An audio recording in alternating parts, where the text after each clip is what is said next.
internet, welcome back. I am Michaela and this is my channel where I talk about books, and I haven't been here in a while. So it's the end of May and I haven't filmed a video in a really long time, and long story short, I didn't want to film videos anymore and I just kind of felt the urge to film one, so here we are. So today I'm going to walk you through all of the books that I read pretty much from the start of this year until now, which is a lot of books. Because there are so many of them, I won't be doing super in-depth descriptions of them. I'll just kind of say what I read and what I thought of it and its rating and then move on, because there's like, there are so many books. So the first book that I read was Cinder by Marissa Meyer. I read this one technically last year, but I finished it in January this year, so it still counts. I thought this book was okay.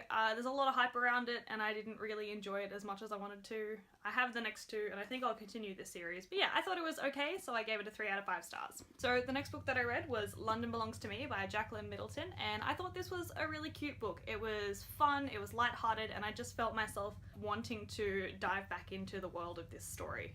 It was really fun and I gave it a 4 out of 5 stars. After that, I finally completed the Anna and the French Kiss series by reading Lola and the Boy Next Door and Isla and the Happily Ever After, and I gave both of these a 5 out of 5 stars. I love this series. This is like book crack. These books are just so good, they're so fun. The love stories are just so cheesy, but they work and it's great. I think Lola and the Boy Next Door is my favourite one out of all of them, just because I like the characters more. The other two are good and I like them, but I think I just love this one a lot more, and I think I connected a lot more with this one than the other two books. And the way that they all intertwine is just so adorable and I love it so much. So yes, I gave these both 5 out of 5 stars. So the next couple of books I read while I was on a cruise. I don't think I selected my books to take with me all that well. The first one I read was Something in Between by Melissa De La Cruz, and I thought this book was okay. I really liked the diversity in this book. I just didn't connect with it very much and I didn't really want to get back to reading it. I just kind of finished it because I was interested to see where the story was gonna go. I just didn't enjoy this as much as I thought I was going to. So I gave this a 2 out of 5 stars. So the next book I really enjoyed, and it is The Rest of Us Just Live Here by Patrick Ness. I also read this while I was on a cruise and I just thought it was a really good book. The premise of this book is that it focuses on the other characters in like a sort of chosen one sort of storyline. So it's all the background characters, and at the start of the chapters they have a little blurb of what the chosen ones are doing, but it doesn't have a huge impact on what this story is about. And I just thought it was really lovely and it was really well written and it was so enjoyable, and I gave it a 5 out of 5 stars.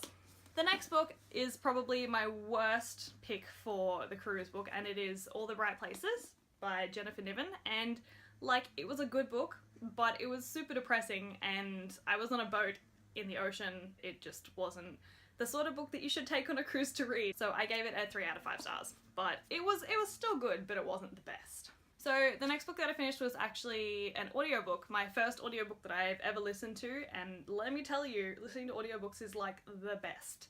I can't believe I haven't listened to them before now. So good.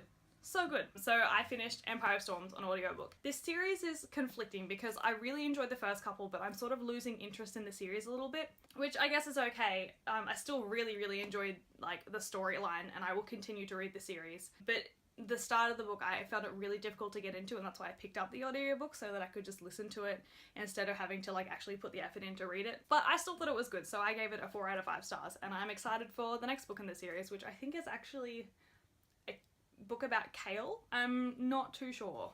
I think it might be.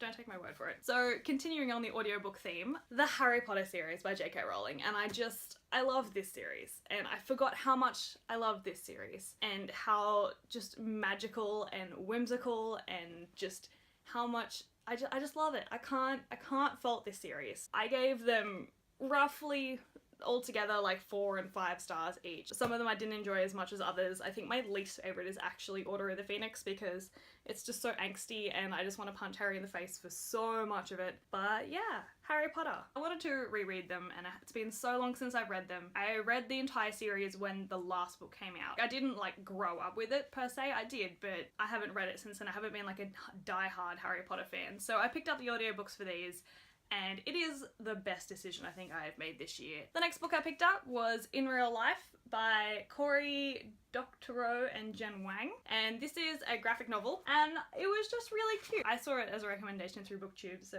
I ordered it and it came and I think I read it in like an hour. not even that. It was just a really fun, cute story. Didn't connect heaps with it, but it was a nice fun read, so I gave it 3.5 out of 5 stars. You can probably almost see like my pile of books just growing. It's gonna fall over. I need to make a new pile. So the next book I picked up was the Booksplosion book for April or March, I'm not sure, but it was Gigarilla by Ashley Poston, and I love this book. This book just kind of hit home in all of the fandom feels and the convention feels, because I really love going to conventions, and this book was just such a good modern nerd retelling of Cinderella, and it's probably my favourite Cinderella retelling of all time because I just really don't like the story of Cinderella, but I just really enjoyed it, so I gave it a 4 out of 5 stars. The next book that I finished was The Edge of Everything by Jeff Giles.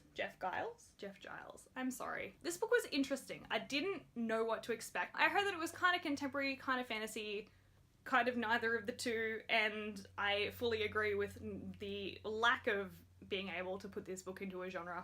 The characters were great. I liked the story, so I gave it a 4 out of 5 stars. The next book that I completed, here we go. My main motivation for finishing the Harry Potter series again was so that I could read The Cursed Child, which I picked up last year around this time. I was just so disappointed, and I knew that I was going to be disappointed going in because the reviews for an entire year have just been that this book was just not great. I kind of agree. I have some very strong feelings about this book, and how much I don't like it.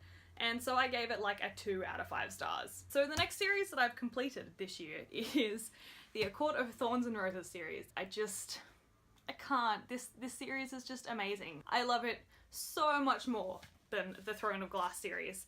It's just, the characters are great, the storyline is great, some of the characters are not so great. Again, strong feelings about this series. Such a good series. I can't. It's book crack. This series is book crack. It's just like I start and you just can't stop. You can't stop going into this. And I actually took my time with A Court of Wings and Ruin. I tried so hard to spread it out. I think it took me in total about a week to finish it, in between uni assignments and stuff like that. But it was so good. Like I don't know how to express my feelings for this series. It is just that good. And these all got a 5 out of 5 stars for me because they're just tops. Top series. And the latest book that I've completed is History Is All You Left Me by Adam Silvera, and I'm confused about this book. Like, I liked this book. I liked the storyline. And it was very, very depressing. That's a good description. This book is depressing and very sad. And it's a story about a boy dealing with the grief of losing his first boyfriend. And it was just cute and sad, and I liked it, and I gave it a 4 out of 5 stars. So that is all the books that I have read at the start of this year. I'm really enjoying reading this year. Reading is something that I have just really slipped back into. I'm out of my reading slump. I feel like I was in one for like the entirety of last year. Anyway, so thanks for watching, guys. I might be back. Who knows? I'm going to Fiji soon, so I don't think that I'll be able to film and or upload if I'm there. So thanks for watching. I hope you're having a great day, and I'll see you next time, maybe. Bye! I have to do the thumbnail. No.